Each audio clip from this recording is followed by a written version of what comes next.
Carpe is the most interesting player in the Overwatch League. That's what we're going to talk about today on this episode of Positive Reinforcement. I've been mentioning this on Plat Chat quite a few times now, especially given how successful the Philadelphia Fusion have been in stage 1 of the 2021 season.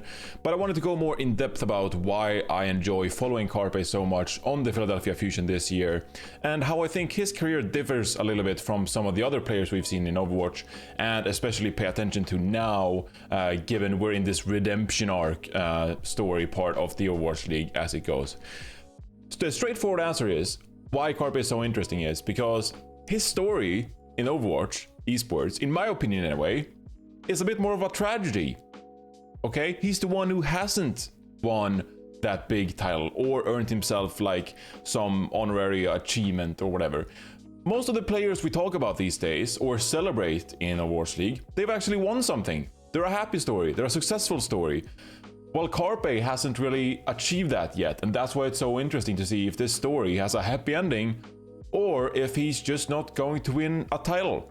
Okay, so I think we should go back in time and talk about Carpe and how he started out in Overwatch to begin with. And 2016, the early days of Overwatch esports, Carpe was part of a team called BK Stars. Now, BK Stars, they weren't phenomenal by any stretch of the imagination. They were around in Apex, but they generally got bottom placings. They weren't like a fantastic team, and Carpe was the flex player of that team. But he had bigger aspirations than sticking around on BK Stars and trying to be more successful. So what happened was BK Stars actually, they competed in a North American online tournament. And that's really how Carpe started to make a name for himself. BK Stars, they participated in a tournament, I believe, called Rivalcade or something like that in the North American region, and they were playing with very high ping because this, remember, this was an online tournament and you had all the typical North American teams competing. Denial was there with XQC, Selfless, Immortal, all of these, old school names in the North American scene. Well, BK Stars, they decided to participate in this tournament and played with very high ping. So naturally, this was a team that people gravitated towards. They were like, hey, what's up with these Koreans, BK Stars, participating in our North American tourney? And they welcomed it. They wanted to see how they actually fared against some of the North American teams. Well, BK Stars, I believe they got 4th. So you could consider that as a good success. They actually beat Denial. We had like, I think it was XQC, Gingerpop, Dante, a couple of other players on that team, but they ended up losing to Selfless, who won the whole thing. And that was a long time ago, but it was an epic tournament for the time because it was the first time we really saw Koreans participate in online competition against North American teams. Generally, we just had like Apex Season 1 and 2 and that kind of stuff, and we had teams traveling to Apex. Well, BK Stars, they said, hey, we're coming to your region. We're gonna play in North America.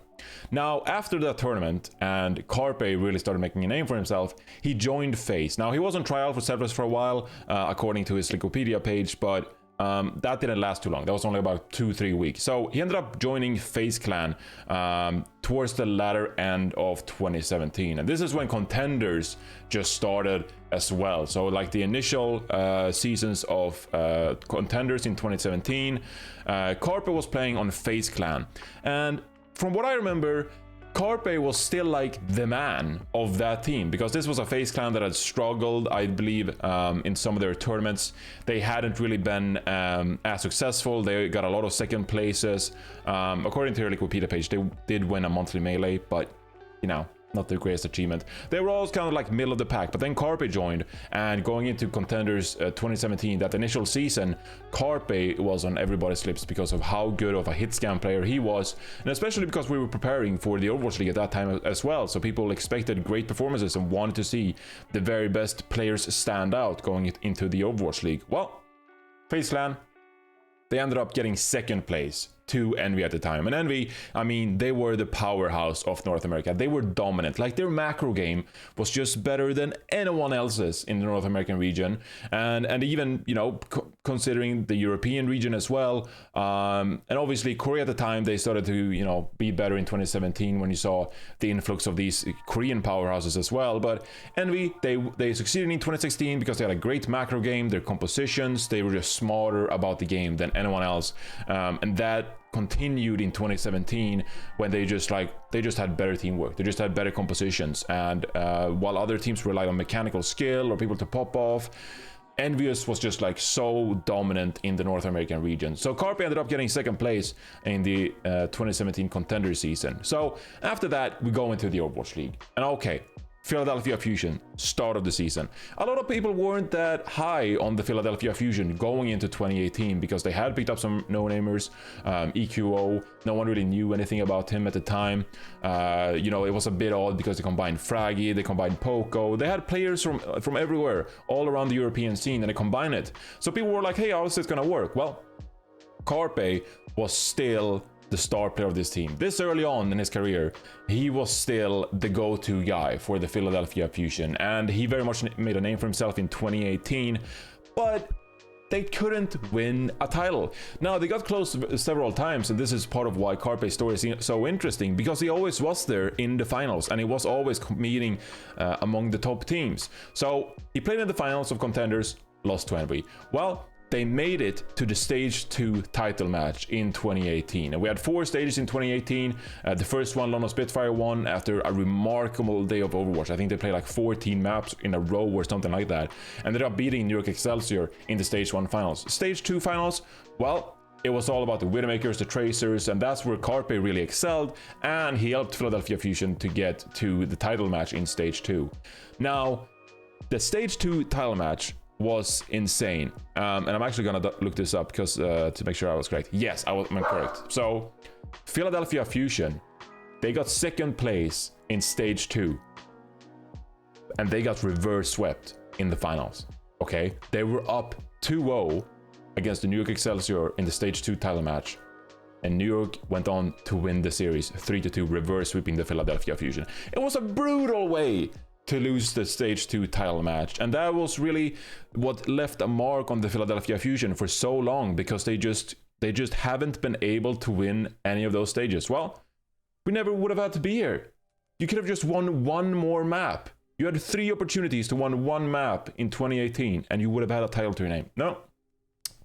Philadelphia Fusion, they haven't won that title yet, and that is why Carpe's story is so interesting. Now, Carpe, he did win the Overwatch World Cup in 2018, okay? But are we really going to consider that like the achievement that is really that people are going to remember when they think about Carpe and all of his success? Like, yeah, he won the Overwatch World Cup 2018.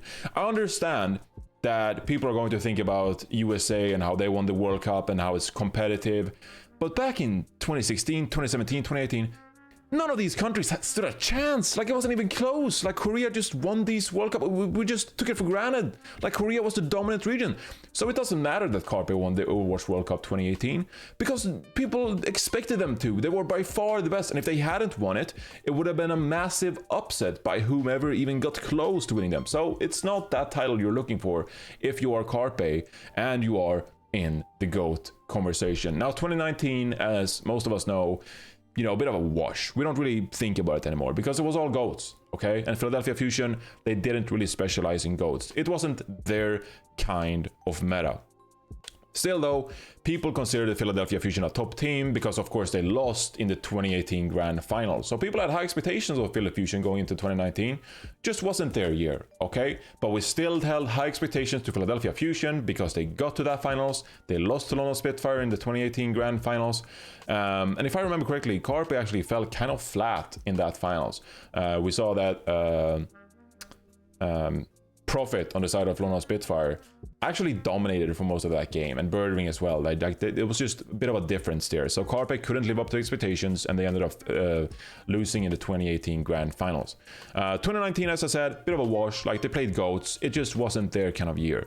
Well, going into 2020, things were going to be different. This time, Philadelphia Fusion, they were going to build a roster that really were going to earn Phila Fusion a stage title. So several key additions were made to the Philadelphia Fusion in 2020. They brought in Fury to play the off tank. which at the time was like an incredible signing because Fury was like the best off tank in the world, the best off tank in Overwatch League history, and now he's joining the Philadelphia Fusion, are going to join forces with this team. Like, they're obviously just going to make an incredible super team. At the time as well, it was Alarm got promoted up from Contenders, and Alarm, like, people had such high expectations from him. Like, he dominated in Contenders, and it wasn't even close. Like, he was by far the best player in Contenders. He turned of age, so they got him. They signed Funny Astro from the Atlanta Reign, and now this was really going to be the year of the Philadelphia Fusion. Keep in mind as well, they made some other signings like Hisu and Ivy, who people, people rated them variously, but I wouldn't say that they were considered at the level of Carpe either, so he was still going to be the main man of this team. End of the story. I think that going into 2020, the mission was really to build a star team around Carpe and make him succeed. Really try to make him the crucial weapon for this team to earn them a title. And additions like Alarm, which was obvious, and the addition of Fury was really just to help Carpe have some support around him, so he could really maximize his game and play to the best of his abilities. Now, 2020, some ups and downs for the Philadelphia Fusion. I mean, they had a star team, so expectations were high, but they didn't end up getting to their next final until the Summer Showdown, and this was an incredible final. It's like one of the best finals in Overwatch history, dare I say. They were playing against the Paris Eternal, Genji meta, Sparkle was in for the Paris Eternal, and they were such an incredible story at the time. Paris Eternal, who had beat the San Francisco Shock in the semifinals of the Summer Showdown in 2020, just like by the last team fight. It came down to the very last team fight, and the Paris Eternal, they edged themselves over the San Francisco Shock, who were the dominant team at the time, and now they were going to play the Philadelphia Fusion. The Philadelphia Fusion, who still hadn't won a title. They still haven't won a title. Was this going to be their time against the Paris Eternal with additions like Fielder, Sparkle, a bit of an up-and-comer team, dare I say, even though they had some good names on their roster. They were still like this kind of like new force in 2020 because they also had upgraded their roster. While Philadelphia Fusion, they were this historic team. They still had Carpe, and they were still gunning for that title. Well, they ended up losing the finals of last year's 2020's Summer Showdown 3-4, and it came down to an incredible Havana game. I do recommend you go back and watch that finals if you haven't. It came down to the wire. We saw one of the best clutches in Overwatch history with EQO pulling out a blade, but that's all I'm gonna say. If you haven't seen it, go back and watch it yourself. If you have seen it, you know what I'm talking about because it's legendary. But still, Philadelphia Fusion, they fell short once more. Countdown Cup, the next stage in 2020. They finally made it to the finals again. Philadelphia Fusion up against the San Francisco Shock in the Countdown Cup. And this was also a bit of a back and forth map. Now, I believe this match started out with Philadelphia Fusion actually looking quite dominant. I'm actually gonna make sure that I get this right. In the finals. So, Philadelphia Fusion, I believe in that finals, they came in as the better team. They looked phenomenal, like they had a plan. They just looked like they were superior to a San Francisco Shock, which had struggled a little bit with player substitutions, figuring out the meta, wasn't quite sure what they were going to do.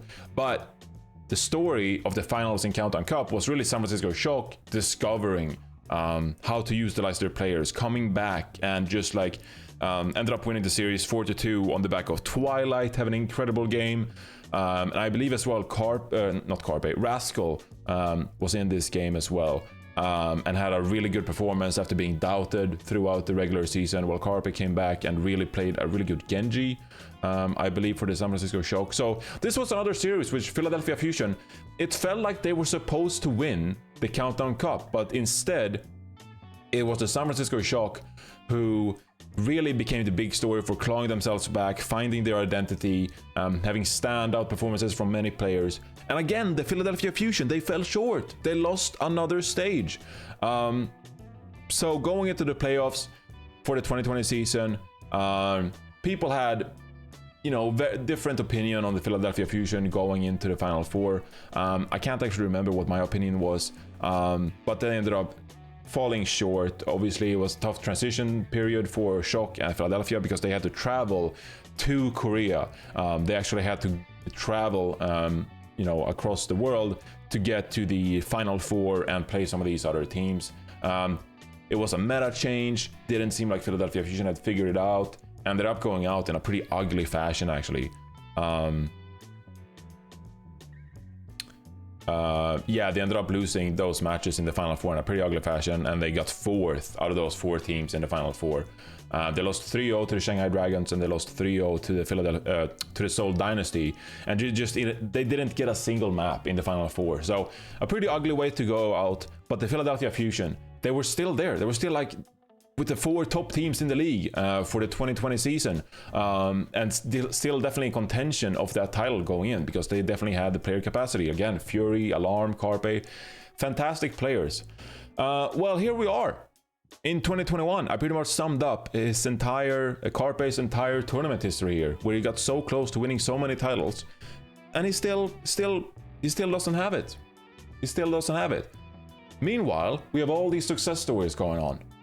We're in the year of 2021, and the top teams are Shanghai Dragons, Florida Mayhem, Dallas Fuel. All of these teams that people have memed about and you've been tragic for so many years. Well, the redemption arc is here. Florida Mayhem is an incredible organization. You got a really fun squad, known for their teamwork, likable players. Dallas Fuel, Element Mystic reunions. One of the most fun rosters to date, just their social media presence, their interviews, their video, the vibe. The cycle of mystery is broken. And if we go back in history even, Vancouver Titans, okay? They got what they were promised. They were this contenders team where people were like, yeah, they're gonna be dominant when they come into the Overwatch League. I mean, they ended up going to the Overwatch League and just like had an incredible 2019 season. Now, they went to the finals and they ended up losing to the San Francisco Shock in the finals of the 2019 season. But I still think that you really got what you were promised here with the Vancouver Titans. They had the best regular season standings record, going 25-3. So I think for the most part, you got to be pretty happy if you're the Vancouver Titans. The story was that they were going to be dominant. They were. You got to enjoy it for an entire year. Just like, if you're a Runaway fan, just like got to talk shit about all the other teams. And we're like, yo, we told you we were gonna be fantastic. We told you, and here we are. So that was a Runaway success story. So here we are with so many redemption arcs. People who have earned their titles. Prophet's got a title. Fleta got the MVP that we talked about in 2018. And all these players who's really had so much success, and we are so happy for it because they deserve it. Well, Carpe, he still doesn't have a title. This man, okay? Let's take a look at some all-time stats for Carpe. Let's take a look at this. All-time final blows. Prophet has 5,021. Carpe, he sits second. Eliminations, second. Hero damage, second. And this is part of why, because he's been, playing a lot of matches. He's been in so many playoffs at this time. So, he's been getting to grind up these stats because he's had so many minutes under his belt. But that also speaks to the fact that he's never getting subbed out. He gets to play on all these playoff matches, and he's a constant factor in the Overwatch League. And also, like, you can look at these raw numbers and be like, yeah, well, this speaks for his playtime and, how he's been around in the scene. But that doesn't factor in that he's legit in the GOAT conversation all time as one of the best Overwatch players. Not even Overwatch League, Overwatch all time. Carpe is in the conversation for being the GOAT, okay? Now, I think that it's Prophet because of Prophet's success, and I think that he's also been, this consistent factor. If we actually take a look at Prophet stats as well, you can see that he's first in final blows, first in elimination. So, like, he's there as well. But Carpe, he's at least in the conversation. Like, he's there, right there. And after 3 years of Overwatch League, still hasn't won a title. 2021, I think they were the better team than Shanghai Dragons in the knockout matches, but they didn't make it to the May Melee. Still, though, it looks like they have a pretty stacked team. I think they look really good in the APAC region. But at this time, aren't you tired of just like looking at the Philadelphia Fusion and seeing how they're good, talking about how good they are, talking about their star players, when they never win anything? This is why Carpe and the Philadelphia Fusion is so interesting to follow, because we don't know what's gonna happen. We don't know if they're gonna win a title. We don't know if they're gonna win a stage. We don't know if Carpe is gonna win the league MVP. It's yet to be decided. His fate is yet to be written in the book of Carpe. And meanwhile, we have so many redemption arcs going on, with so many success stories, happy endings, where at least if, you know, half the league ended right now, maybe not half the league, but if most favorite players around the league, they ended their careers and they retired tomorrow, we'd be able to look at their achievements and be like, well, at least they had that stage. You know, they won that stage title. At least they have that title to their name. At least they have those tournament wins. They had that successful phase. If Carpe retires tomorrow, it's a tragedy, because he's the best Overwatch player to never win a noticeable or a significant title. All the other fantastic Overwatch players, they've won titles, achievements, rewards, awards. Carpe, he doesn't have that yet, and that's why I enjoy following Carpe so much. Not only is it fun to watch in terms of his mechanics, how good he is at hit scan heroes, how aggressive he is with those, but also because I want to know how this story ends.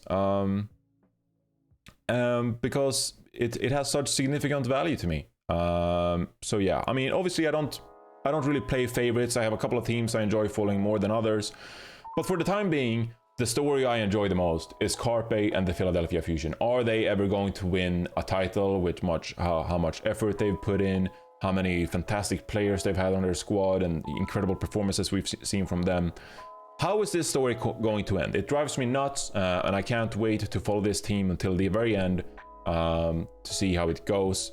And then, if they finally win something, we can once more have the GOAT conversation. We can discuss, hey, Carpe, he finally has his title to his name. Where does he rank? But until he wins that title, I think that the conversation is relatively straightforward, that he hasn't won anything, that it, despite always consistently being among the elite players, he hasn't actually won anything. And at the end of the day, that matters more sometimes than just fantastic individual performances. So, pretty long video today on positive reinforcement, but I really thought about this long for today, and I wanted to get this out, and I wanted to display some information to you guys as well. Give you a bit of a history look back, which was pretty sad. I mean, I spent like 15 minutes talking about, you know, losing matches, but that's what's so interesting about the Carpe story. Let me know what you think about Carpe in the Philadelphia Fusion in the comments down below. Like the video, subscribe to the channel if you want more videos like this, where we talk about players, or we just talk about interesting news in the Overwatch League scene as well. I'll see you tomorrow for another positive reinforcement video. Until then, take care everybody. I'll see you next time.